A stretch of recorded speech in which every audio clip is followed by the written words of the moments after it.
कहाँ तक हो गया था कल? कॉम्बिनेशन ऑफ रेजिस्टेंस हो गया था, है ना? कॉम्बिनेशन ऑफ रेजिस्टेंस में पैरेलल सीरीज दोनों हो गए थे। ठीक है, कैपेसिटेंस की बात नहीं कर रहा हूँ, रेजिस्टेंस की बात कर रहा हूँ। नोट डाउन कर लिया तुमने? Very good.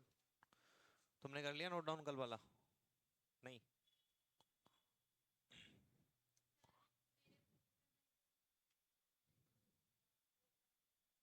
क्या नहीं हो रहा? टेक्निकल टीम से बात करना, मुझसे मत बस, किया क्लास के बाद बात करते हैं इसमें। हाँ, क्लास के बाद करते हैं, ठीक है? कि कोचिंग में सब कुछ समझ रखा है मुझे, ये बाहर वालों को कोई प्रॉब्लम आए तो ये देखना सर।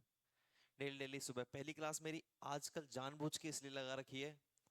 मैं बोला, मैंने सर अब क्लास चेंज करते हैं, फिजिक्स में ना तो बच्चे आते हैं ना मेरा उठने का मन करता है। कर दो, स्टार्ट कर दो।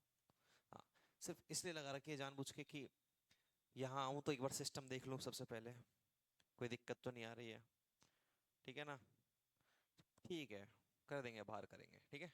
टेंशन मत लो, हेडेक मत लो, पढ़ाई पे ध्यान दो, ये चीजें छोटी हैं बहुत। कॉम्बिनेशन रेजिस्टेंस के क्वेश्चंस करते हैं कुछ। पहला क्वेश्चन,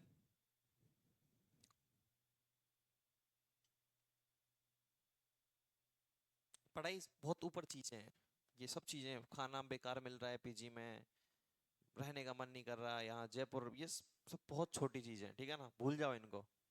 सब आती रहती हैं, प्रॉब्लम्स बहुत आती हैं, मैं तो देखता ही नहीं कभी क्या चल रहा है। बिल्कुल छोड़ दो, त्याग दो सब। एक हमारा टीचर था ऐसे ही, मुझे उसकी याद आ गई, वो ऐसे ही लिखता था, फिर कुछ माइंड में आ जाता उसके, फिर ये करो वो करो, फिर दोबारा घूमता, फिर याद आता उसको कुछ, फिर वापस घूमता। मतलब उसकी आदतें सही थी, टीचर के अंदर हो सकती हैं ऐसी आदतें, ठीक है? हाँ, छोड़ो यार। और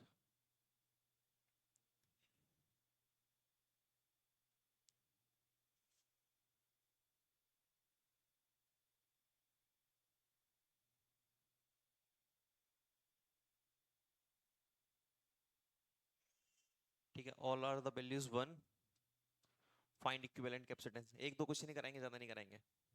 कैपेसिटेंस में कराया था अच्छे से। क्या? मैं बोल रहा हूँ एक दो क्वेश्चंस ही कराएंगे, कैपेसिटेंस में कराया था, इसलिए जरूरत नहीं है ऐसा। Find the value of resistance, equivalent resistance. हाँ भाई राहुल, कहाँ गायब था तू इतने दिन से? अच्छा,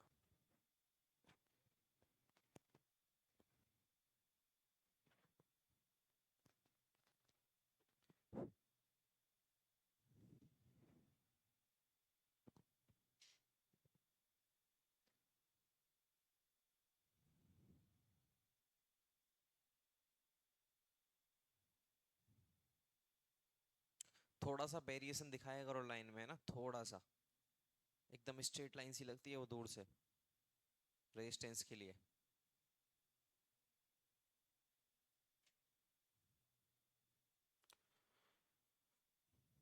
जो नहीं आए उनके लिए बता दूं, पैरेलल कॉम्बिनेशन में आर इक्विवेलेंट होता है 1/r बराबर 1/r1 plus 1/r2 plus 1/r3 and so on. Series में होता है R1, R equivalent is to R1 plus R2 plus R3, ठीक है? जो कैपेसिटेंस में पैरेलल में होता था वो यहाँ सीरीज में होता है, जो उसमें सीरीज में होता था वो इसमें पैरेलल में होता है। उल्टा होता है कैपेसिटेंस का। फटाफट आंसर निकाल दो यार, इसको बिना पेन चलाए निकाल सकते हो इसका। पेन रखो एक बार सब। अब देखो इसका, पेन रख के बताओ क्या होगा। 5 मे बी, पता नहीं। देखो इधर, एक और एक किसमें है? स्टार्टिंग कहां से करेंगे, जहां से दिखने लग जाए अपने को। सबसे पहले तुम्हें दिख रहा होगा ये वाला, सीरीज में, ठीक है? एक और एक, दो, दो और एक, 2/3। यस और नो? दो और एक कितना हो गया? 2/3। 2/3 प्लस एक, सीरीज में आ गया एक, कौन सा? ये वाला एक। भाई इन दोनों का इक्विवेलेंट मिलकर एक लाइन हो गई, और ये वाला किसमें हो गया फिर? सीरीज में। 2/3 और एक, 5/3। 5/3 और एक किस में है? ये पैरेलल में हो गया। 5/3 और एक पैरेलल में, तो ये हो जाएगा 5/3 डिवाइड बाई 8/3, 5/8, ठीक है?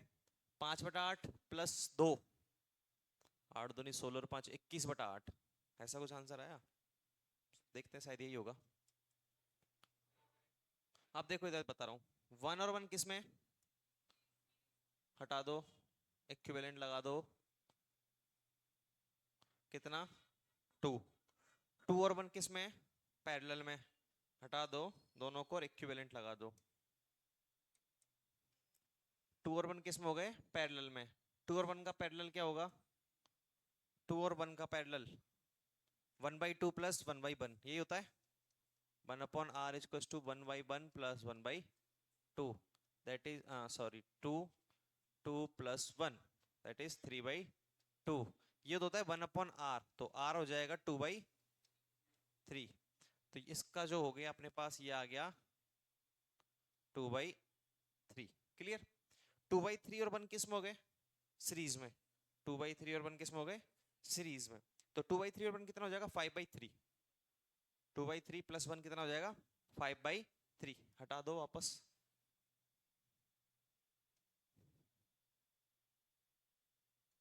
5/3। 5/3 और 1 अगेन पैरेलल में, 5/3 और 1 किस में हो गए, पैरेलल में। तो करते हैं 1/r इक्विवेलेंट। तो 1/r equals to 1/r1, that is 1/5/3 plus 1/1, तो जाएगा 3/5 प्लस 1/1, 5, 3 प्लस 5, 8/5। तो r आ जाएगा अपने पास 5/8। तो इसका अपने पास कंप्लीट हो गया 5/8, 5/8, 5/8 और 2 वही आ गया ना, 16 और 5 21/8, यही तो आंसर था। किससे, व्हीटस्टोन ब्रिज से कैंसिल कब होता है मैडम, पता है? व्हीटस्टोन ब्रिज भी क्लियर नहीं है, ठीक है करते हैं। चलो व्हीटस्टोन पढ़ाएंगे तब बताएंगे तुम्हें क्यों कैंसिल नहीं हुआ है व्हीटस्टोन से। व्हीटस्टोन पढ़ाएंगे तब बताएंगे तुम्हें क्यों कैंसिल नहीं हुआ ये व्हीटस्टोन से। इसके जो बीच वाला जो नेटवर्क है, रेजिस्टेंस है, उसके वायर कनेक्शन कहाँ है, एक बार ये देखो। पोटेंशियल पर है, जहां से करंट आ रहा है वही है, यस और नो, बस तो फिर नहीं होगा। अगर ये एक डायगोनली कर दो इसको, इसका डायगोनल चेंज कर दो, हाँ नहीं बिल्कुल गलत है।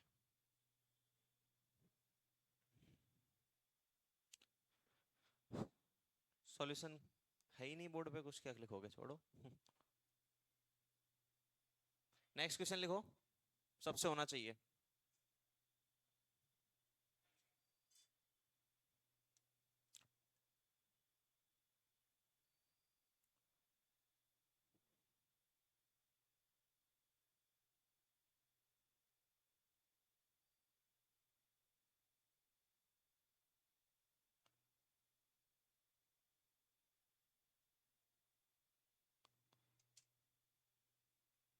All values are 1 again.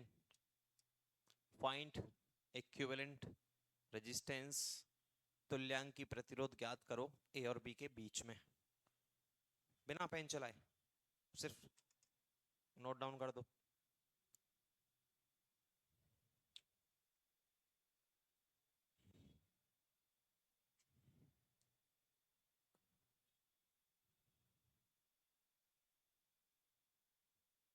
कितना बोला था, कौन क्या बोला था तू, आंसर बोला था तू कुछ अभी पहले बोला था क्या कुछ अभी, आंसर नहीं आया क्या, क्या आ गया, 1। अरे बिना पेन, पेन रखो, पेन रखो, कंसेप्ट क्लियर हो, पेन रखो। इन्हों में पेन की जरूरत कहाँ पड़ रही है, कैलकुलेशन देखो, शाबाश, ये होता है देखो जज्बा। क्या सोचा इसमें सबसे पहले, 1 और 1 2 सीरीज में, हाँ 2 और 1 3/2, 2/3, मतलब यहां से तुम निकालना स्टार्ट किया, निकालो आंसर फिर। तुम्हें क्या लगा मैं लास्ट तक पूरा ले जाऊंगा तुम्हारे साथ साथ?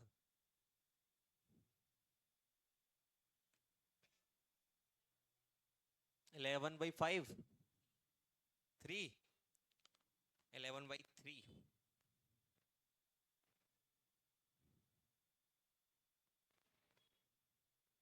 हाँ मैडम, जो लास्ट टाइम कंसेप्ट लगा रहे थे ना तुम, वो लगाओ अब इसमें।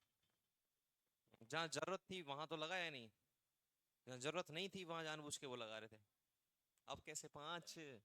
जरूरी नहीं है सेम कंसेप्ट लगाना पड़ेगा, कंसेप्ट वही है, चेंज हो सकता है कैसे लगेगा। एक सिंपल सा सिस्टम समझो, ये क्वेश्चन बहुत इजी क्वेश्चन है, विद इन सेकेंड्स का, अगर तुमने अच्छे से पढ़ रखा हो।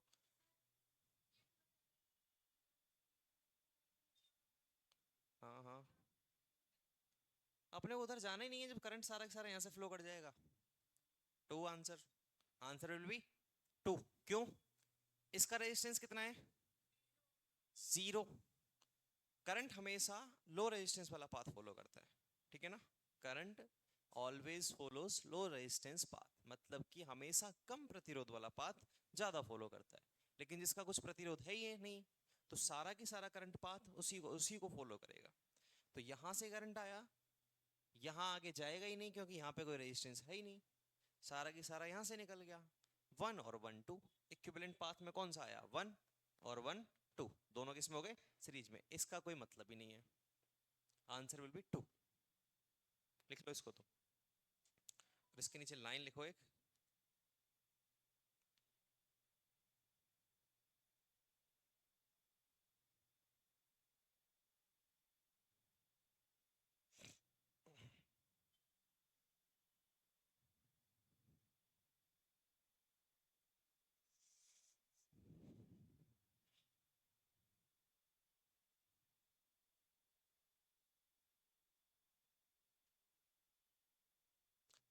इसको लगा के स्टार लगा के लिखो, current always follows, current always follow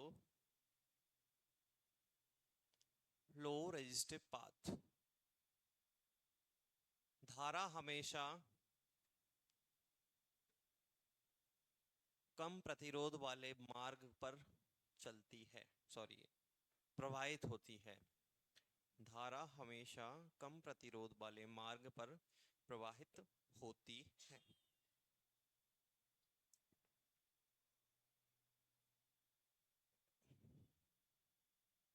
star point लगाओ। Next,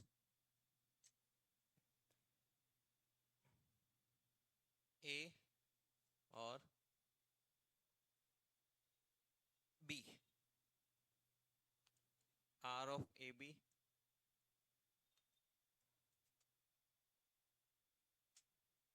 A B. R of A B यहाँ कितना है, और आर ऑफ ए बी यहाँ कितना है? फर्स्ट कंडीशन में इनफाइनाइट, फर्स्ट कंडीशन में कितना? इनफाइनाइट। इसको बोलते हैं ओपन सर्किट, ओपन सर्किट, खुला हुआ परिपथ, ठीक है ना? इसको बोलते हैं क्लोज्ड सर्किट, क्लोज्ड सर्किट, बंद परिपथ। आर ऑफ ए बी यहाँ कितना है? जीरो है। जब एक वायर से इसको इसको क्लोज सर्किट के साथ साथ इसके एक नाम और बोलते हैं शॉर्ट सर्किट। नाम सुना है? शॉर्ट सर्किट हो गया। तो उसका मतलब क्या होता है? शॉर्ट सर्किट का मतलब तार आपस में मिट जाते हैं। तो वही हो गया यहाँ, सारा मामला एक हो गया, ठीक है? क्या होता है शॉर्ट सर्किट से? फॉल्ट आता है, फॉल्ट अकरेंस। कौन सा? सिमेट्रिक और unsymmetric. Symmetric fault, line to line, line to line to line.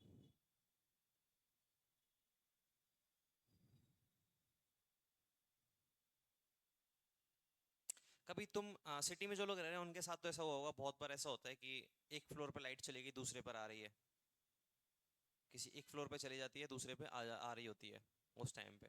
कभी ऐसा देखा है? ऐसा यहाँ ही मेडिकल लाइन में ही स्टाफ है, उसके साथ हो गया। एक दिन क्या हुआ कि इस रूम की लाइट चली गई, इस वाले की आ रही थी। सारी वायरिंग खोल दी उन लोगों ने, बाद में फोन किया मुझे कि सर उधर वाला अंदर अंदर वाले रूम की लाइट नहीं आ रही यार, पता नहीं कहीं फॉल्ट हो गया। मैंने कहा फॉल्ट कैसे हो गया, आवाज आई कुछ कि नहीं? तो सिंपल सा मतलब है कि इस रूम की लाइट चली गई, मतलब इस रूम का फेज चला गया। अपने धीरज सर बड़े उस्ताद हैं, उन्होंने क्या कर रखा है, एक कनेक्शन इस रूम का अलग ले रखा है। इस रूम के लिए थ्री फेज जो वायर होता है, थ्री फेज वायर सिस्टम पता है ना? चलो सिंपल सा इलेक्ट्रिसिटी का डेफिनेशन बता समझाता हूँ, जो अपन यूज करते हैं, ये तो कहीं यूज नहीं आएगा। अपने पास होता है एक तो सिंगल फेज, एक होता है three phase connection. Single phase में क्या होता है, अपने पास एक फेज और एक न्यूट्रल वायर, ठीक है ना, एक फेज और एक न्यूट्रल वायर। किसी भी सिस्टम को चलाने के लिए अपने को मिनिमम दो वायर की आवश्यकता होती है। किसी भी सिस्टम को, इंडियन इलेक्ट्रिसिटी में कोई भी एक सिस्टम उठा के देख लो, कुछ भी, लाइट, पंखा, बल्ब, कुछ भी, फ्रिज वगैरह कुछ भी, मिनिमम टू वायर तो चाहिए ही चाहिए। तीसरा वायर जो ऊपर होता है, इसमें सपोज करो इसमें अपने पास दो वायर हैं, एक और दो, यहाँ पे एक तीसरा होता है मोटा सा, वो किसका होता है, अर्थिंग का, ठीक है ना। अर्थिंग का वो जरूरी नहीं है लगाना, लगाओ लगाओ नहीं लगाओ वो तुम्हारे ऊपर है। वो सिंपली क्यों लगा रखा है अर्थ वाला वायर, कि इसकी जो आउटर बॉडी है, इसकी जो आउटर बॉडी है वो इसकी मेटल की है, तो इस बॉडी से टच कर रखा है उसको, उससे कोई अपने अंदर का इंस्ट्रूमेंट नहीं चल रहा है थर्ड वायर से, इसकी बॉडी से टच करके उसको अर्थ में लगा दिया। इससे क्या होगा, कभी इसमें फॉल्ट हुआ इन फ्यूचर और इसमें करंट आया, अब बाहर की मेटल की बॉडी है तो करंट आना स्वाभाविक है, तो वो जो करंट आएगा वो सारा की सारा अर्थ हो जाएगा। कहाँ हो जाएगा, अर्थ हो जाएगा। तो जो अर्थ वाला अपने पास वायर है वो सिर्फ सेफ्टी के लिए है, किसी भी अप्लायंस को चलाने रन करने के लिए नहीं है, ठीक है। तो अपने पास दो वायर होते हैं सिंगल फेज में, एक तो फेज और दूसरा न्यूट्रल, अपने पास दो वायर हो गए। अगर अपन थ्री फेज की बात करें, ज्यादा आगे कैसे आ गए, ये क्या कर रखा है यार, पीपीटी खराब हो गई।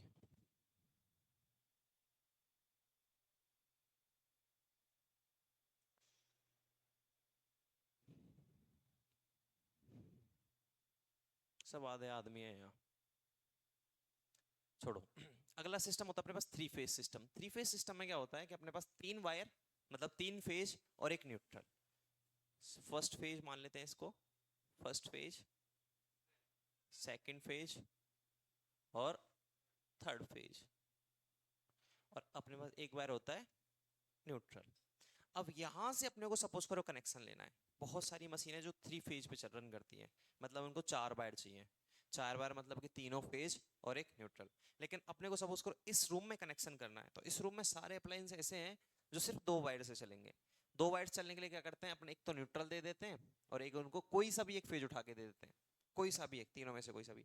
अगला रूम के लिए दो वायर चाहिए, तो एक न्यूट्रल दे दिया यहाँ से, अगला ये वाला उठा के दे दिया। अगला मान सपोज करो ऑफिस के लिए अपने कनेक्शन करना है, तो यहाँ से एक न्यूट्रल उठा के दिया और एक फेज दे दिया। अब यहाँ से अपन तीन सिस्टम चला सकते हैं, ठीक है, एक दो तीन, अलग अलग तीन कनेक्शन हो गए अपने पास। कनेक्शन एक ही है लेकिन उससे हमने तीन वेरिएंस निकाल लिए हैं। इससे क्या होता है, इससे फायदा क्या होता है, सिटी में यही कनेक्शन मिलता है कि थ्री फेज एक साथ, गांव में तो जब हम पानी की मोटर चलती है बड़ी बड़ी खेतों में, उनमें तो थ्री फेज ले रखा होता है और तीनों फेजों से एक साथ सप्लाई जाती है, क्योंकि वहां पे लोड की दिक्कत नहीं है, यहाँ लोड की ज्यादा दिक्कत है। यहाँ देखो तुम, जब पीक पे गर्मियां पड़ती हैं तो बहुत फॉल्ट होते हैं, क्योंकि सब एसी एक ही घर में 15 15 10 10 एसी लगा रखे हैं, इतना ज्यादा लोड है यहाँ पे जयपुर में, बहुत ज्यादा। तो फिर क्या करना पड़ता है कि इस लोड पे आ गया, अब एसी लोड से सबको दे दिया कनेक्शन, तो ये तो खत्म है, कभी लाइट ही नहीं आएगी। अगर एक ही फेज से अपने सबको कनेक्शन दे दिया तो कभी लाइट ही नहीं आएगी जयपुर में। तो ये सारा सिस्टम क्या इसलिए कर रखा है कि लोड बढ़ जाए, एक फेज पे बराबर लोड हो जाए, इतना लोड इस फेज पे हो जाए, इतना लोड इस फेज पे हो जाए, जिससे क्या है कि इन तीनों में फॉल्ट आने के चांसेस कम हो जाए और तीनों सिमेट्रिक रहे। कैसे रहे, सिमेट्रिक मतलब लगभग लगभग लोड बराबर रहे तीनों पर, ठीक है ना। तो ये बेसिक चीजें होती हैं, इनको थोड़ा ध्यान रखना। क्या होता है अपने सिंगल फेज के लिए, वोल्टेज रेगुलेशन कितना, नहीं पढ़ा, 220 230 वोल्ट पढ़ा है ना, फिर क्यों नहीं बोल पा रहे हो। बल्ब, बल्ब बल्ब का कुछ नहीं है, सिंगल फेज में जो अपने पास वोल्टेज आ रहा है वो 220 वोल्टेज आ रहा है, फिक्स है। 50 हर्ट्ज फ्रीक्वेंसी आ रही है, वो हर देश के लिए अलग अलग है, इंडिया के लिए 50 हर्ट्ज है, यूएसए के लिए 60 हर्ट्ज है, ठीक है। वो अपने अपने लेवल पर प्रोडक्शन कर रहे हैं सब, अपना इंडिया का सारा इलेक्ट्रिसिटी प्रोडक्शन इंडिया में ही हो रहा है, ठीक है ना, कहीं से बाहर से हम बिजली नहीं ले रहे हैं, लाइट नहीं ले रहे हैं। और एक ट्रेन देखी है तुमने, जो मालगाड़ी होती है, लगेज करियर होता है, उसमें करीब 30 40 डब्बे होते हैं, ठीक है ना, 30 40 डब्बों में कंप्लीट कोयला भरा हुआ है, इमेजिन करो। और ऐसी 55 गाड़ियां एक पावर प्लांट में लगती है एक दिन में। हम कितना यूज कर रहे हैं? एक कोयले की 55 ट्रेनें एक दिन में यूज हो जाती हैं एक पावर प्लांट में। ठीक है, वो भी एक टाइप का power plant, thermal power plant. उसके अलावा अपने पास न्यूक्लियर पावर अलग है, वो जनरेशन कर रहा है, विंड टरबाइंस अलग है अपने पास। बहुत सारे एनर्जी यूज कर रहे हैं हम पर डे की। पर डे की सबसे ज्यादा इंडिया लाइट यूज करता है। पता नहीं कहाँ लेके जा रहा है, इतना डेवलप भी नहीं हुआ। हकीकत बात है, ये यूएसए में और इनमें मतलब सारे फॉरेनर कंट्रीज में बहुत सारी मशीन आ चुके हैं एडवांस, फिर भी वो इतनी लाइट यूज नहीं कर रहे जितने इंडिया अकेला एक दिन में कर लेता है। क्योंकि अपने यहाँ पे लोग लापरवाह ज्यादा है। पंखा चालू है, चालू ही रहेगा, बाहर निकल जाएंगे। 87% लोग ऐसे हैं जो अपना पंखा लाइट बंद नहीं करते हैं, बाहर निकल। 13% लोग हैं जो कदर कर रहे हैं लाइट की, ऑनेस्टली। और 13% में वो जो थोड़े से शिक्षित हो चुके हैं। अदरवाइज जिनके पास डायरेक्ट लाइट है, आज भी करीब 30-40% लोग डायरेक्ट लाइट ही चला रहे हैं, जिनके पास मीटर नहीं है गाँव में। वो क्या करते हैं, सीधा लाइट चल रही है तो बस दिन भर चालू रहेगा लोड, है कोई तो बंद करके दिखा दे इसको। और लास्ट में लाइन कहती है, अपने बाप का क्या जा रहा है। जिनके मीटर नहीं लगा उनका तो यही है, अपने बाप का वहां बहुत कुछ जा रहा है। ठीक है ना, जो टैक्स वैक्स जा रहा है ना अपने बाप का, वो सब उसमें ही जा रहा है फिर। तो ये चीज तुम तो समझना एटलीस्ट। छोड़ो, ये बेसिक इंडियन इलेक्ट्रिसिटी रूल्स हैं, आने चाहिए। थ्री फेज में होता है 415 वोल्ट, सिंगल फेज में होता है 220 वोल्ट, तो थ्री फेज में कितना होता है? 415 वोल्ट। क्वेश्चन पे आते हैं अपने तो। अगली हेडिंग डालो, dependence of resistance on temperature. Dependence of resistance on temperature, लिख लिया हिंदी में? प्रतिरोध की तापमान पर निर्भरता। गाली दे रहा है क्या मनी मन में? तो लिख ले फिर।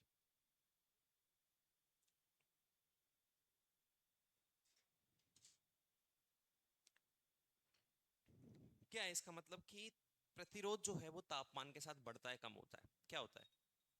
टेम्परेचर बढ़ाने पर रेजिस्टेंस कम होता है, पक्का?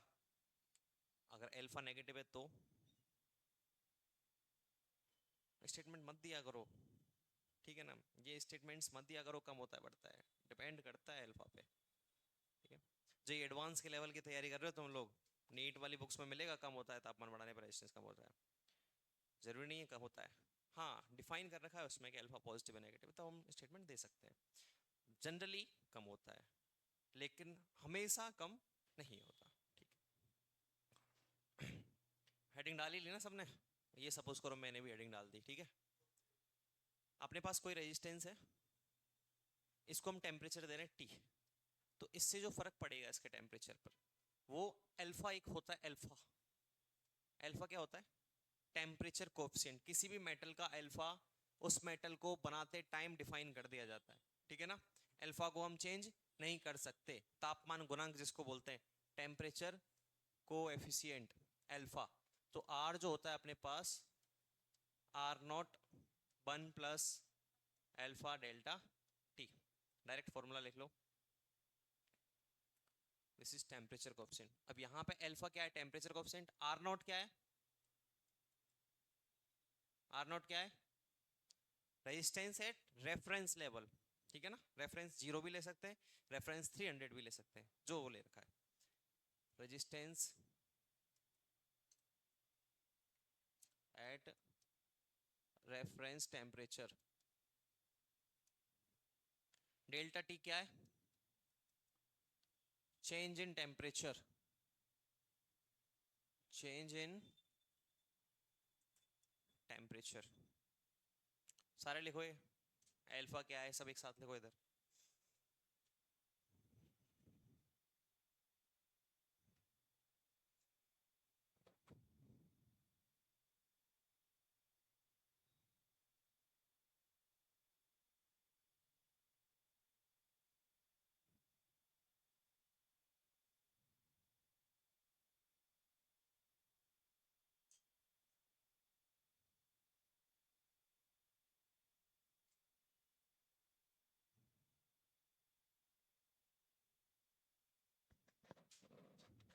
लिख लिया? एक साथ एक दो टॉपिक और पढ़ा देते हैं, फिर क्वेश्चन करते हैं। लिख लिया ना? अगली हेडिंग बैटरी, बड़ी सी हेडिंग डालो बैटरी, ब्रैकेट में लिख लेना कॉम्बिनेशन ऑफ सेल नीचे डाली। बैटरी VATTER, बैटरी को बैटरी बोलते हैं यार हिंदी में, क्या देख रहा है? हाँ तो बैटरी लिख। गांव में तो टॉर्च को भी बैटरी बोलते हैं, है ना? गांव में तो टॉर्च को भी क्या बोलते हैं? बैटरी बोलते हैं। हाँ, नहीं है ऐसे गांव बहुत, तुम्हारा गांव अभी आगे निकल चुका है, ठीक है।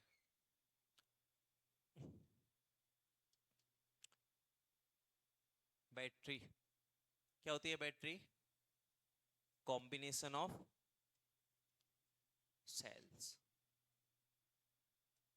ये सेल तो शायद कोशिका वाला सेल नहीं हो गया? देखो बैटरी होती है अपने पास, बैटरी अपने पास एक हमने पढ़ा कि ईएमएफ होता है कुछ, ये अपने पास पॉजिटिव नेगेटिव टर्मिनल, ठीक है ना? इसको मान लेते हैं हम बीई, कुछ ईएमएफ है। ईएमएफ की बात करूंगा अभी थोड़ी देर में। सपोज करो अपने पास ये बैटरी है जो 5 वोल्ट की है। कितने वोल्ट की है? 5 वोल्ट की है। इसके अंदर इलेक्ट्रोड होगा, कुछ ना, इसका इलेक्ट्रोड होगा एक, उसके ऊपर मेटल की कैप भी होती है। और सेल सबने देखा है ना? सेल देखा है? सेल के अंदर ऊपर एक मेटल की कैप होती है, नीचे एक प्लेट होती है, एक साइड से वो प्लेन होता है, एक साइड से उसके कैप लगी निकली होती है। वो पॉजिटिव टर्मिनल होता है कैप वाला, और इधर वाला नेगेटिव टर्मिनल होता है। तो मेटल की जब अपने पास इसके ऊपर कैप लग रही है, एक तरफ मेटल का अपने पास प्लेट लग रही है, तो कुछ ना कुछ इसका रेजिस्टेंस तो होगा, चाहे मिली ओम रेजिस्टेंस हो, कुछ ना कुछ रेजिस्टेंस तो होगा ही। हम उस कैप के बाद यूज करते हैं, यस और नो? हम सेल को कहाँ यूज करते हैं? कैप के बाद। कभी भी हम कनेक्शन लेते हैं उसके सेल से, तो कैप के बाद कनेक्शन लेते हैं। ऐसा तो नहीं कैप को हटा के फिर अंदर से कनेक्शन लेते हैं, नहीं ना, कैप के बाद ही कनेक्शन लेते हैं। सपोज करो अपने पास ये सेल है जिसमें इधर तो कैप निकली हुई है, इधर इसकी प्लेट है। हम कनेक्शन ले रहे हैं तो कहीं से यहाँ से यूज करते हैं उसको, और इधर भी यहाँ से यूज करते हैं उसको।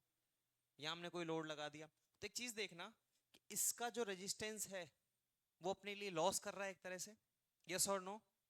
भाई इसका जो रेजिस्टेंस है वो तो अपने यहाँ यूज का ही नहीं है कुछ, यस और नो? तो उसको हम इस लोड में कंसीडर नहीं करते, उसको हम इंटरनल रेजिस्टेंस बोल देते हैं। क्या बोल देते हैं? इंटरनल रेजिस्टेंस, आंतरिक प्रतिरोध। सेल का आंतरिक प्रतिरोध का मतलब क्या है कि सेल हम जहां से यूज कर रहे हैं उससे पहले जो भी रेजिस्टेंस आ रहा है, किसी भी चीज का रेजिस्टेंस आ रहा है, वो सब सेल का क्या होता है? इंटरनल रेजिस्टेंस होता है, ठीक है ना? 1 मिनट के लिए बंद करके बताता हूं तुम्हें। अब सपोज करो, देखो इसमें भी लगा हुआ है, तो इसमें कहां से लगा हुआ है? ये कैप है इधर, इस कैप की साइड में लगा हुआ है, ना कि इस कैप के अंदर से हमने कोई कनेक्शन लिया हुआ है। तो इस कैप का जो रेजिस्टेंस है वो अपने काम का है नहीं है कुछ भी, उसको हम बैटरी के इंटरनल रेजिस्टेंस में छोड़ देते हैं, ठीक है ना? उसको हम बैटरी के इंटरनल रेजिस्टेंस में छोड़ देते हैं।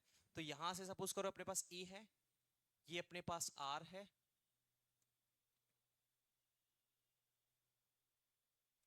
ये अपने पास E है, ये अपने पास R है। तो केस फर्स्ट, केस फर्स्ट कि अगर बैटरी को हमने क्या कर रखा है, एज ए, ये E, ये R, यहां से करंट फ्लो हो रहा है I, मतलब कि हम लोड को चला रहे हैं।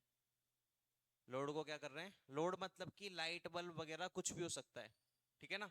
मतलब कि हम इसको एनर्जी दे रहे हैं, लाइट चला रहे हैं, ठीक है ना? लाइट चला रहे हैं बैटरी से। अगर पॉजिटिव से करंट निकल रहा है, ये पॉजिटिव ये नेगेटिव, पॉजिटिव से करंट निकल रहा है, इसका मतलब क्या है? लोड को सप्लाई मिल रही है, लाइट आ रही है लोड में, बल्ब जल रहा है। यहाँ पे बल्ब मान लो, लोड का कंफ्यूज हो रहे हो तुम, यहाँ पे एक बल्ब मान लो, ठीक है? ये लाइट बल्ब जो है वो क्या है? जल रहा है। अगर इधर से लाइट आ रही है पॉजिटिव से, मतलब कि लाइट बल्ब जल रहा है। जल रहा है, उस केस में जो अपने पास ईएमएफ होता है V इक्वल्स टू क्या होता है बता सकता है? E माइनस आई आर, ठीक है? E minus I R. अगर इस केस सेकंड की बात करें हम, केस सेकंड, केस सेकंड में क्या होता है अपने पास कि सपोज करो direct E plus I R क्यों होता है वो बताते हैं। ये पॉजिटिव ये नेगेटिव, ये इंटरनल रेजिस्टेंस R और ये E। यहाँ पे क्या कर रहे हैं हम? पॉजिटिव से करंट जा रहा है, इसका मतलब अब क्या हो रहा है? बैटरी चार्ज हो रही है। यहाँ पे बैटरी क्या हो रही थी? डिस्चार्ज हो रही थी। यहाँ पे बैटरी क्या हो रही है? चार्ज हो रही है। तो बैटरी जब डिस्चार्ज हो रही है, मतलब बैटरी जब सप्लाई दे रही है, तब तो क्या आएगा, माइनस आएगा, ध्यान रखना इस चीज का। और जब बैटरी चार्ज हो रही है, मतलब कि बैटरी सप्लाई ले रही है, तब क्या आएगा अपने पास, प्लस आएगा। ठीक है, यहाँ पे हम पावर स्विच लगा देते हैं, पावर सप्लाई, मतलब बैटरी को सप्लाई दे रहे हैं। तो इस पूरे कॉम्बिनेशन का हम एक इक्विवेलेंट लेंगे, that is V equals to E plus IR। थोड़ा सिस्टेमेटिक ढंग से नोट कर लो। अरे समझ में आ रहा है ना, याद करना है जाके, समझ में तो आ रहा है।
लिख लिया।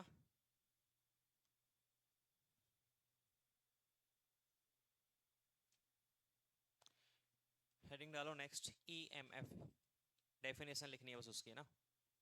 EMF क्या होता है, ये होता है EMF भी, कि किसी भी चार्ज को मूव कराने के लिए अपने पास टोटल नेट जो अपने पास EMF, that is EMF। Electromotive force, electromotive force, विद्युत वाहक बल, EMF, electromotive force. English medium वाले को डेफिनेशन लिखना है इसकी, 2 पॉइंट में डेफिनेशन लिखेंगे। पहला point, it is the capability, it is the capability of a battery, it is the capability of a battery to make the charge flow, battery to make the charge flow।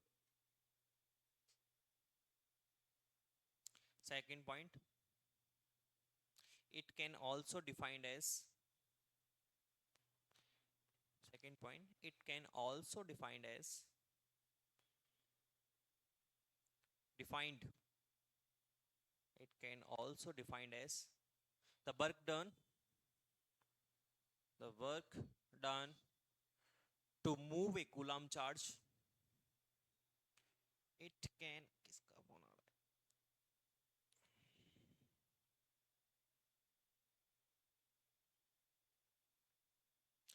it can also defined as, कहाँ तक क्या लिखा दिया था, it can also defined as, it can also defined as the work done to move a, move a one, हाँ move a coulomb charge है, 1 coulomb charge, ठीक है।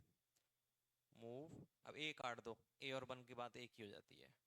move 1 coulomb charge from lower, A phone रख अंदर, from lower potential to, from lower potential to higher potential। Lower potential to higher potential मतलब क्या है, negative body side से positive वाली साइड, ठीक है ना। From lower potential to higher potential inside the battery, inside the battery. देना भी नोटबुक, ज्यादा इंग्लिश हो गई। It is the capability of a battery to make the charge flow. Battery को तो बैटरी बोलते हैं। यह किसी बैटरी के द्वारा यह किसी बैटरी के द्वारा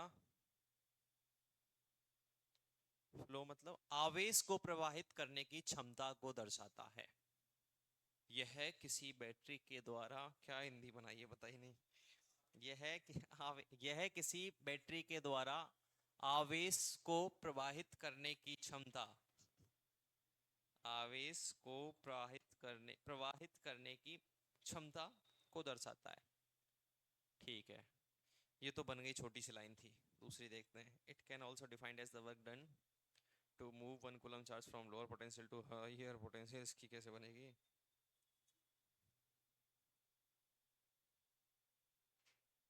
बैटरी द्वारा, लिखो कुछ तो लिखा जाएगा। बैटरी द्वारा एक कूलाम चार्ज को, नहीं बैटरी द्वारा, हाँ हाँ चलो चलो चलो चलो ठीक है ठीक है। बैटरी द्वारा एक कूलाम चार्ज को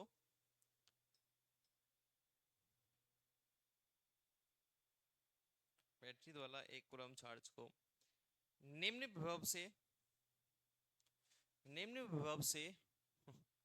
उच्च विभव तक, निम्न विभव से उच्च विभव तक, ब्रैकेट में लिखो बैटरी के अंदर ही, बैटरी के अंदर ही, निम्न विभव से उच्च विभव तक बैटरी के अंदर ही, ब्रैकेट बंद, ले जाने में किया गया कार्य, ले जाने में किया गया कार्य विद्युत वाहक बल कहलाता है। इलेक्ट्रोमोटिव फोर्स, हाँ, इलेक्ट्रोमोटिव फोर्स EMF। अब क्या रह गया? EMF हो गया।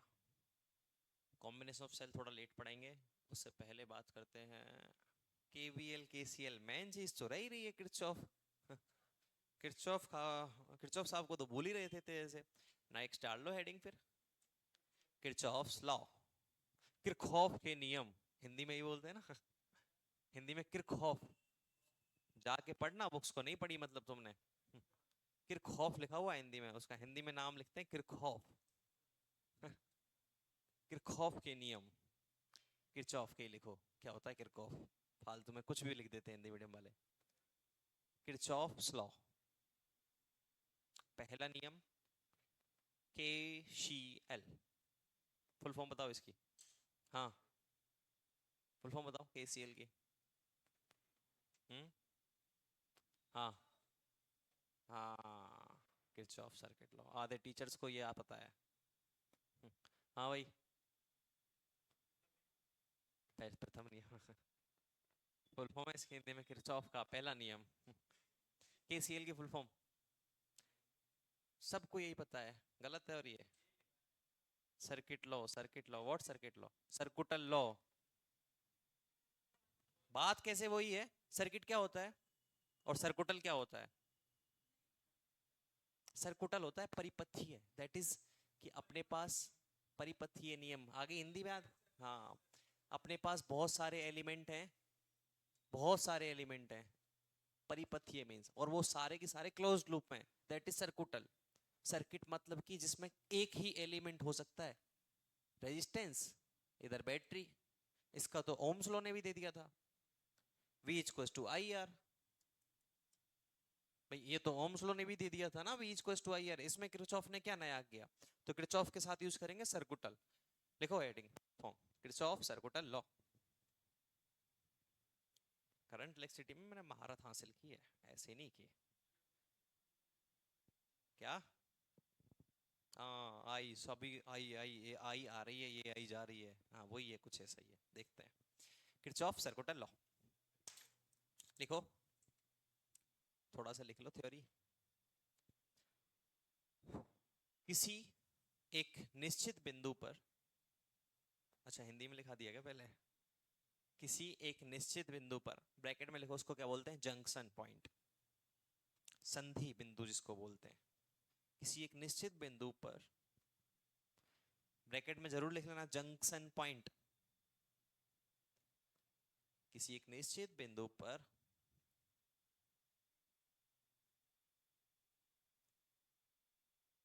सभी धाराओं का बीजगणितीय सम जीरो होता है, समान होता है। सभी धाराओं का बीजगणितीय सम क्या होता है? क्या? हाँ तो वो ब्रैकेट में लिखा दिया, संधि का नियम वही, केसीएल वही होता है। फर्स्ट नियम ही केसीएल में सारी करंट आ रही है। केसीएल का नियम क्या है? क्या है पहला नियम? फर्स्ट लॉ क्या है?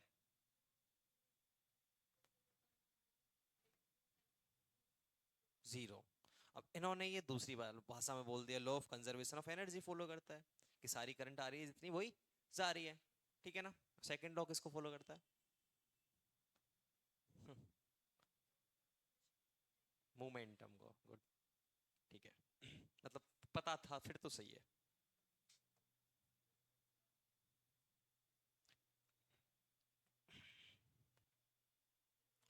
सब होशियार हैं, तू ही गधा रह गया। ठीक है, समान होता है।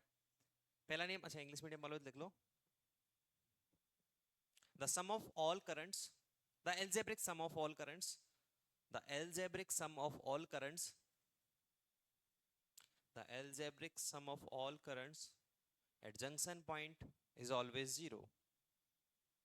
The algebraic sum of all currents at junction point is always zero.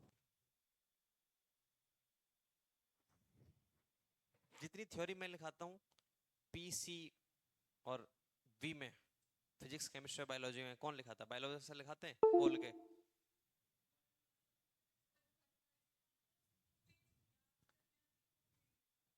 तो वो बोर्ड पे लिखते हैं, खुद लिखवाते हैं? नहीं तो बोर्ड पे लिखते हो जाते हैं और तुम लिखते जाते हो। तो इससे बढ़िया क्या चाहिए? एक होता है टीचर बोल के लिखवाता है, बहुत ज्यादा बोरिंग है। तो वो बोर्ड पे लिखते हैं खुद और वो तुम नोट डाउन करते हो। मतलब हर लैंग्वेज बोर्ड पे लिखते हैं, वो हिंदी मीडियम वालों के लिए बोर्ड पे लिखते हैं। मतलब उन्होंने सपोज करो जैसे अपने को सेल पढ़ाना है, तो उन्होंने सेल की डेफिनेशन बोर्ड पे लिखेंगे। अरे रुक जा एक मिनट, फालतू माहौल मत बना टीचर के खिलाफ। सेल, मतलब सेल की डेफिनेशन बोर्ड पर लिखेंगे कि मूलभूत इकाई है वो भी जो भी है, और वो हिंदी में भी बोर्ड पे लिखेंगे। भाई साहब, क्या इंग्लिश तो कंप्लीट लिखते हैं?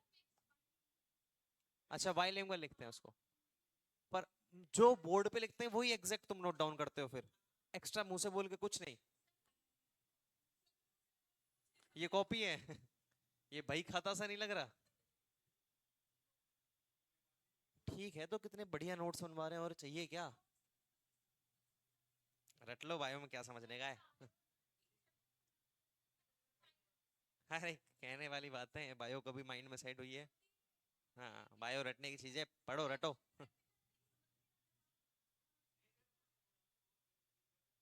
हाँ,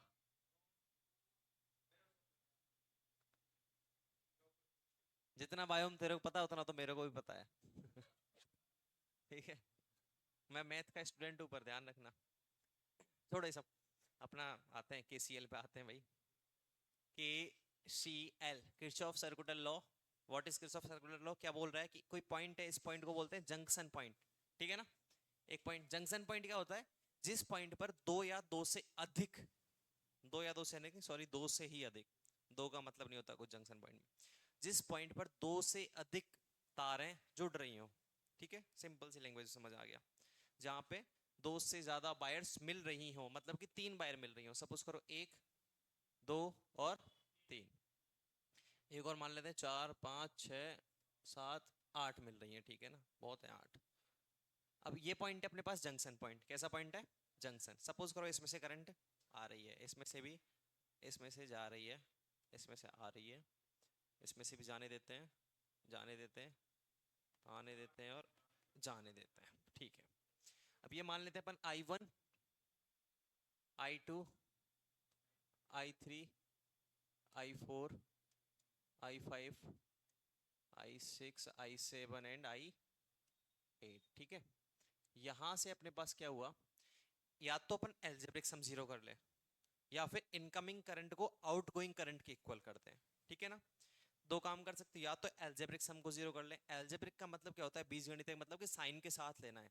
अगर इनकमिंग को अपने पॉजिटिव ले लिया तो आउटगोइंग को क्या लेना है, नेगेटिव लेना है, ठीक है ना। ये होता है एल्जेब्रिक। या फिर आउटगोइंग को हमने पॉजिटिव ले लिया तो इनकमिंग को क्या लेना है, नेगेटिव लेना है। तो बताओ, एक तो अपन पास फर्स्ट मेथड तो ये हो जाता है एल्जेब्रिक सम जीरो है, एल्जेब्रिक सम जो है अपने पास जीरो है। तो एल्जेब्रिक सम के लिए क्या करते हैं, देखो सपोज करो अपन इनकमिंग को पॉजिटिव ले लेते हैं, ठीक है। इनकमिंग को क्या ले रहे हैं, पॉजिटिव। तो इनकमिंग कौन सी अपने पास, I1 प्लस अगली incoming I3, next incoming current I4 नहीं है, I5 नहीं है, I6, नेक्स्ट I8। यस और नो। अच्छा एल्जेब्रिक ले रहे हैं ना, इनकमिंग आउटगोइंग क्यों लिख रहे हो, एल्जेब्रिक ले रहे हैं मतलब कि फर्स्ट वाली I1 आ रही है तो पॉजिटिव, नेक्स्ट I2 जा रही है मतलब कि नेगेटिव I2, थर्ड आ रही है पॉजिटिव I3, फोर्थ जा रही है -I4, फिफ्थ भी जा रही है -I5, सिक्स आ रही है प्लस का I6, सेवंथ जो है वो जा रही है माइनस का I7, और एट्थ जो है वो आ रही है मतलब कि प्लस का I8। वो किसके बराबर होगा, जीरो के बराबर होगा। ये तो होता है एल्जेब्रिक सम जीरो है। सेकंड बात करते हैं अगर हम कि आउटगोइंग करंट इनकमिंग करंट को अगर अलग अलग ले लें तो अपने पास आने वाली करंट कितनी है, I1 plus I3 plus I6 plus I8, जो किसके बराबर है, जाने वाली करंट के। जाने वाली करंट कौन कौन सी है, I2, I4, I5 और I7, ठीक है। आने वाली करंट जाने वाली के बराबर कर सकते हो, या फिर सबका अलजेब्रिक सम जीरो कर सकते हो। नोट डाउन कर लो, यही है बस KCL। क्या हुआ,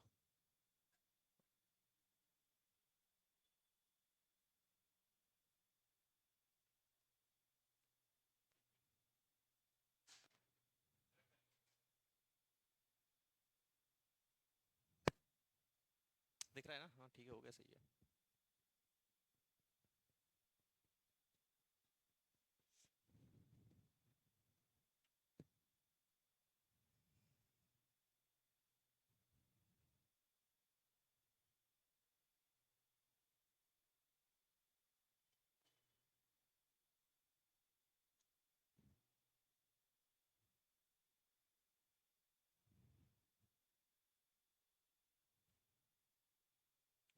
व्हाट्सएप के जमाने में चिट्ठियां भेज रहे हैं,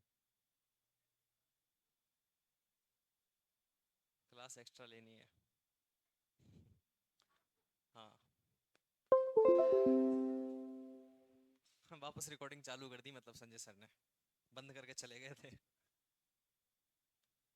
5 मिनट का क्या, 10 मिनट का ले लेना मेरी तरफ से, मेरी क्लास हो जाए उसके बाद तुम कहीं भी डोलो, मुझे क्या मतलब।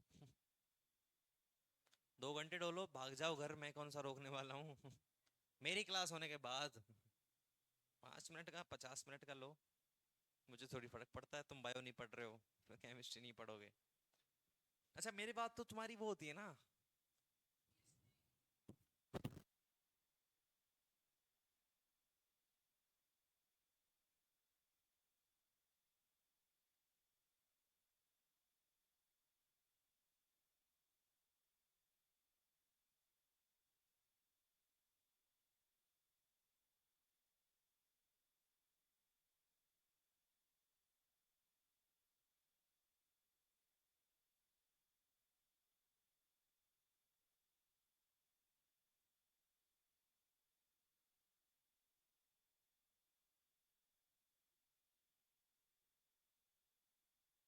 नहीं लिखा क्या,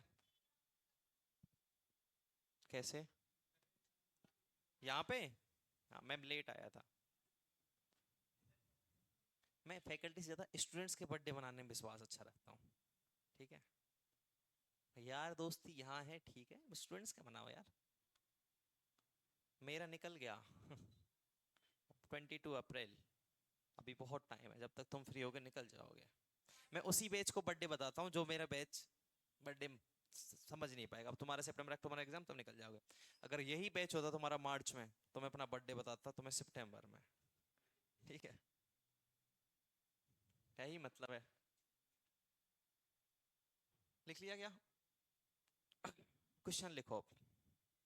छोटा सा क्वेश्चन लिख लो यार, उसको मन से लिखो एक क्वेश्चन।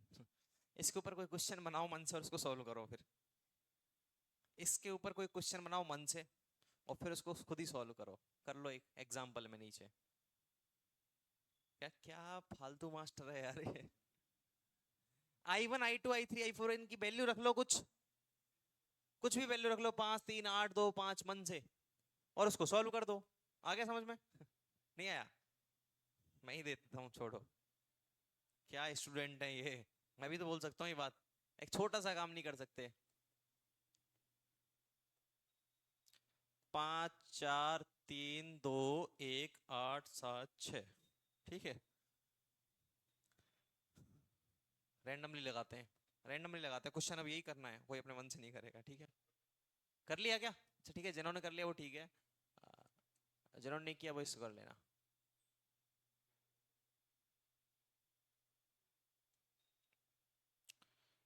निकालो इसका। All currents are in ampere. लो, ये 4 है ना, कहीं आंसर ले आओ एम में। 0 आ रहा है क्या?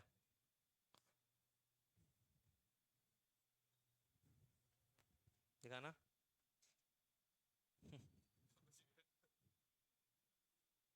डरेगा से। इसको कर। इंटरेस्टिंग ये है ना कि वो क्वेश्चन दे दिया मैंने, इसमें निकालना क्या है इनको ये नहीं पता है अभी। इसमें निकालोगे क्या तुम? एक वैल्यू हटाओ कोई सी। एक वैल्यू हटाओ।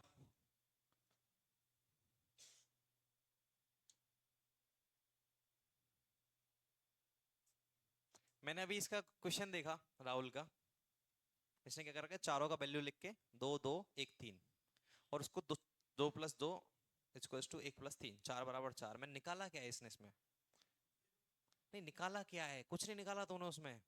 इसको इक्वल इसको कर दिया, फिर मैंने देखा मैंने भी तो सेम ही दे रखा है कि सारी वैल्यू दे रखी है। इसका वैल्यू निकालो कितनी आएगी, ये इनकमिंग करंट होगा।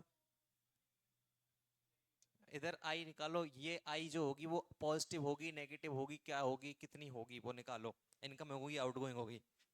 सारी वैल्यू लिख के बैठ गए हम, पॉसिबल कैसे? एक वैल्यू हटा इसमें से कोई, रहने दे इसको, कोई दिक्कत, 2 को काट दे, इसको आई मान ले, और अब यहाँ कर दे सॉल्व।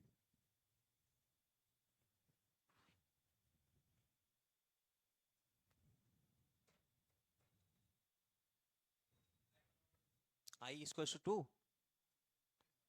नहीं इसका बता।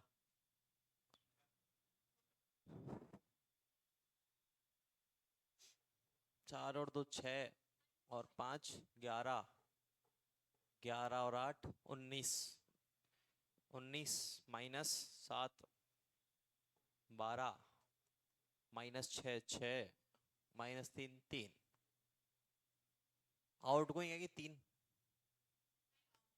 आउटगोइंग 3, यही आ रही है क्या? हाँ, और वो भी आउटगोइंग। आउटगोइंग तुमने माइनस लिया है प्लस लिया है? माइनस लिया है तो -3 आएगा आंसर। अगर बाहर जाने वाली करंट को माइनस लिया है तो -3 आंसर आएगा, बाहर जाने वाली करंट को प्लस लिया है तो +3 आंसर आएगा।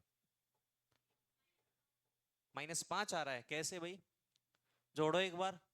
इनकमिंग कौन कौन सी है? 5 और 4 9 और 2 11 और 8 19, 19 तो इनकमिंग है, 19 एम्पियर। और बाहर जाने वाली 7 और 6 13 और 3 16। हो गया अब? ठीक है। अंदर आने वाली धारा कितनी है? 19। बाहर जाने वाली कितनी है? 16। तो बची कितनी? 3। तो वो इस वाले वाइड से बाहर जाएगी, ठीक है ना? आगे आंसर नहीं आया? देखो नेट इनकमिंग करंट कितनी है? 8 + 5 + 4 + 2, वो बराबर किसके? इसको मान लेते हैं आई। 6 + 7 + 3 + आई। तो यहां से 8 और 5 13 और 4 17 और 2 19 इक्वल्स टू 16 + आई। तो आई की वैल्यू आ गई अपने पास कितनी? 3। और आई आएगी आउटसाइड 3। आ गया? अगला हेडिंग डालो KVL। ये तो कर लोगे ना इस टाइप का क्वेश्चन तो? ठीक है, रुको रुको, इसमें ट्विस्ट लाते हैं।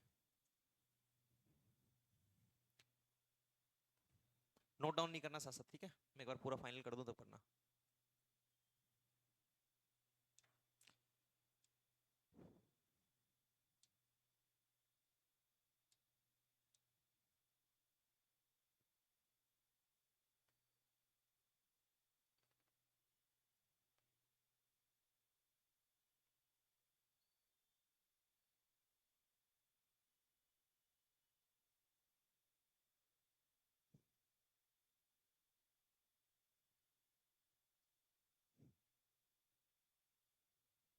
इस क्वेश्चन को सॉल्व करते हैं, बहुत सारे डाउट क्लियर, ठीक है?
छह, फाइंड आई।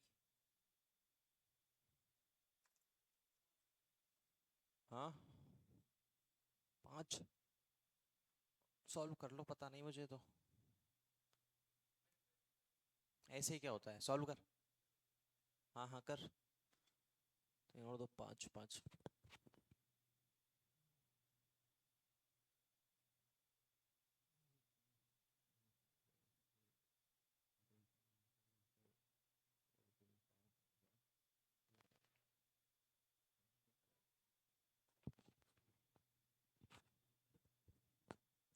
कितने लोगों का आ गया? पांच आ गया? पक्का? सॉल्व कर लिया कॉपी में?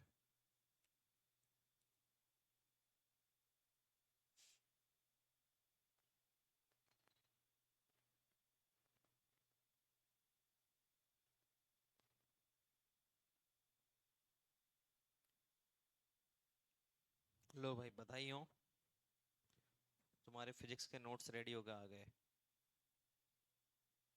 हम्म। मैं, मेरे ऊपर नहीं है कुछ भी, एडमिनिस्ट्रेशन में जाके बात कर लेना।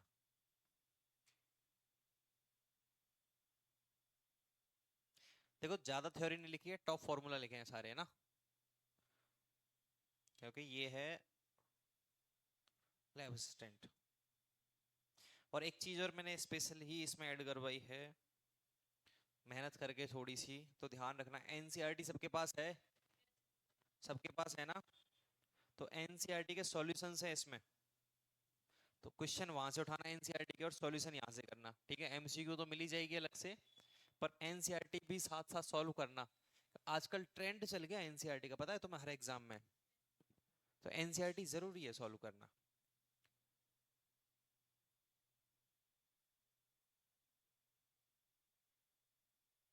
इसमें जैसे ये चैप्टर है अपने पास, कौन सा? Electric charges and field.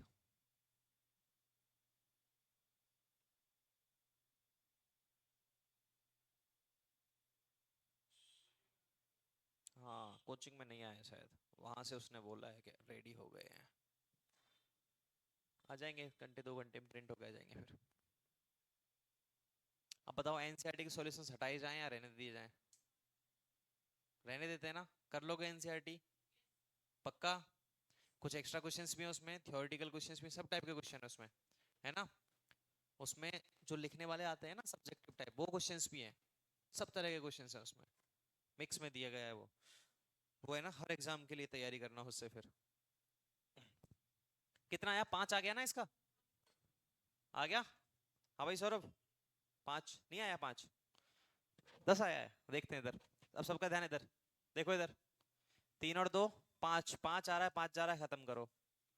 4 और 1 जा रहा है, तो 3 बचा यहाँ, ये 3 बचा, यहाँ तक क्लियर। अब यहाँ से आ गया कितना, 3, 3 आ रहा है, 3 आ रहा है, ठीक है ना? ठीक है, यहाँ से 2 को 2 खत्म करो, 2 आ रहा है और 2 जा रहा है, ठीक है ना? 3 और 2, 3 और 3, 6, 6 आ रहा है और 4 जा रहा है, मतलब कि 2 बचा। यहां से अपने पास अब देखो, 2 और 2, 4, और 4, 8, और 3, 11, 11 आ रहा है और 6 जा रहा है, 11 में से 6 गया तो, ठीक है? कहाँ गलती कर दी? नहीं नहीं नहीं, ऐसे नहीं देखा जाएगा ये वाला।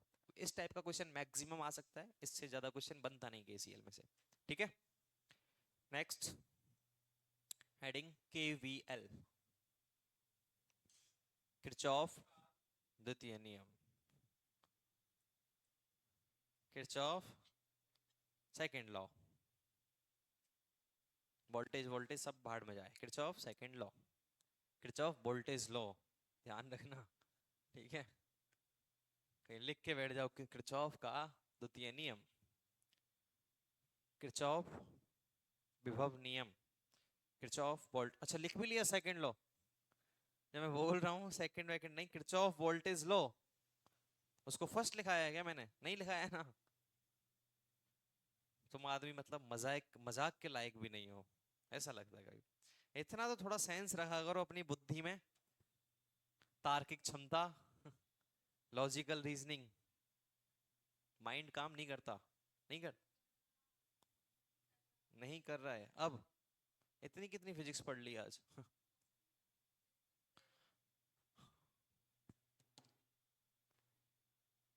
12 मिनट और रुक जाओ, ठीक है ना?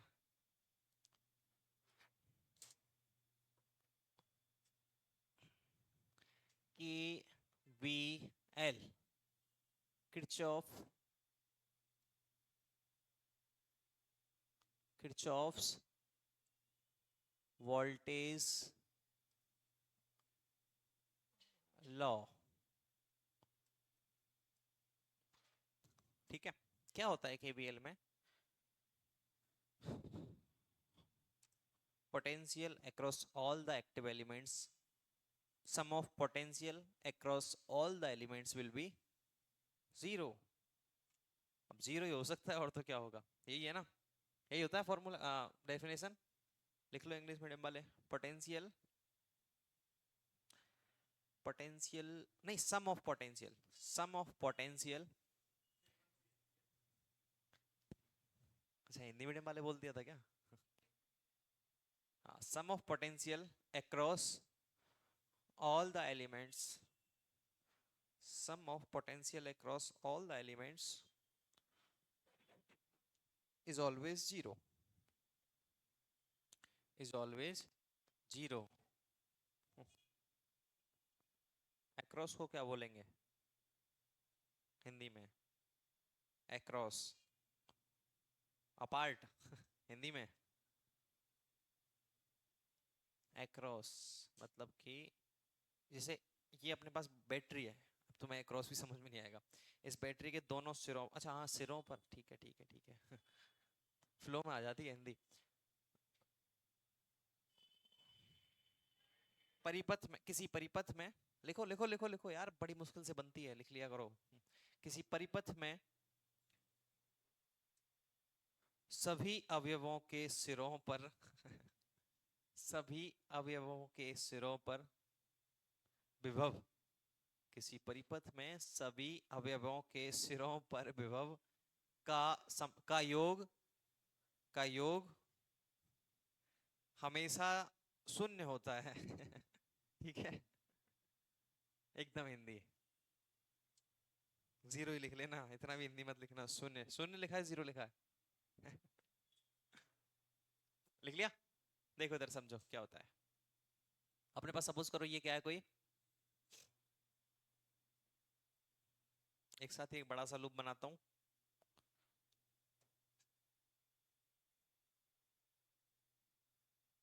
ठीक है, कुछ केसेस हैं इसके, स्टैंडर्ड है, तुम अपने हिसाब से कर सकते हो, पर स्टैंडर्ड को बदल हो तो दूसरा भी बदलना पड़ेगा।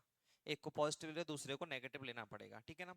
मैं ये नहीं कहता हमेशा फिक्स है, पर सबसे इजी स्टैंडर्ड मुझे जो लगते हैं वो है ये वाले।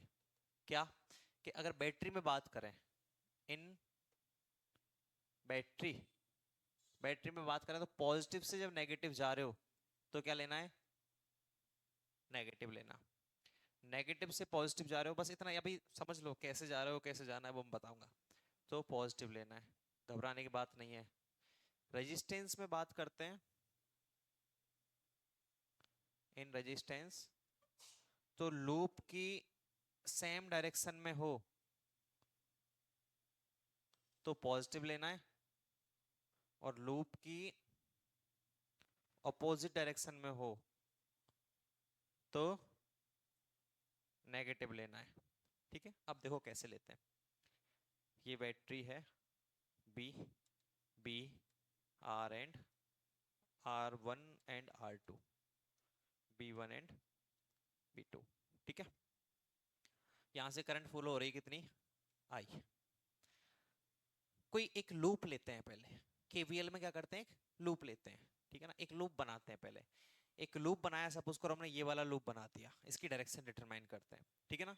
एक लूप बना के उसकी क्या करते हैं, डायरेक्शन डिटरमाइन करते हैं। लूप तुम्हारी मर्जी जैसे बना लो, ये बना लो, उल्टा बना लो, सीधा बना लो, पर बनाना एक सर्किट और लूप है, ठीक है ना, एक सर्कल लूप बनाना है अपने को। ठीक है, क्लियर है यहां तक बात। अपने को सबसे पहले क्या करना है, एक लूप बनाना है जिसमें एक डायरेक्शन डिटरमाइन करनी है। ये कर लिया। इसके बाद क्या करना है अपने पास, किसी भी एक पॉइंट से, यहां से यहां से यहां से यहां से किसी भी पॉइंट से स्टार्ट हो जाओ, किसी एक पॉइंट से स्टार्ट हुए और चल दिए लूप की डायरेक्शन में, ठीक है ना। अब लूप की डायरेक्शन में चलोगे, सबसे पहले क्या आई, बैटरी, क्या आई, बैटरी। बैटरी पे देखना हम कहां से जा रहे हैं, ये बड़ा वाला पॉजिटिव होता है, छोटा वाला नेगेटिव होता है, तो हम जा रहे हैं कहां से, नेगेटिव से। यस और नो, नेगेटिव से, नेगेटिव से पॉजिटिव जाते हैं, क्या लेते हैं, पॉजिटिव ले लिया। पॉजिटिव कितना, B1, पॉजिटिव क्या है, B1, क्लियर। इसको बैटरी को जंप कर गए, फिर इसके बाद कहां गए अपन, R1 पर। अब रेजिस्टेंस में देखो करंट, ये क्या हुआ, रेजिस्टेंस में करंट जा रही है इधर, यस और नो, करंट कहां जा रही है, इधर की तरफ, और हमारा लूप भी इधर की तरफ है, यस और नो, मतलब कि लूप सेम डायरेक्शन में है। कैसी डायरेक्शन में है, सेम डायरेक्शन में। तो कैसा लेंगे, पॉजिटिव। और रेजिस्टेंस पर विभव कितना होता है, I R, V equals to I are.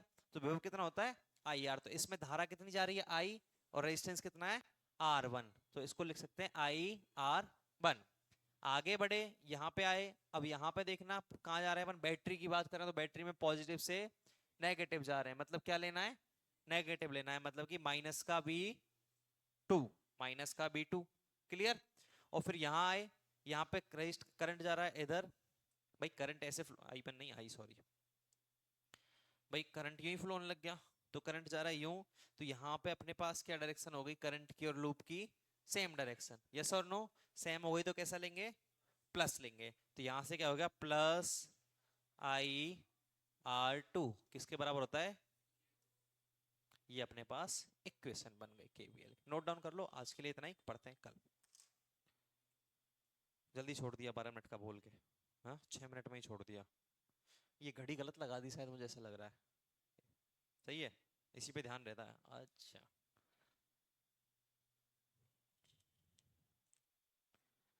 20 minute extra लेनी है।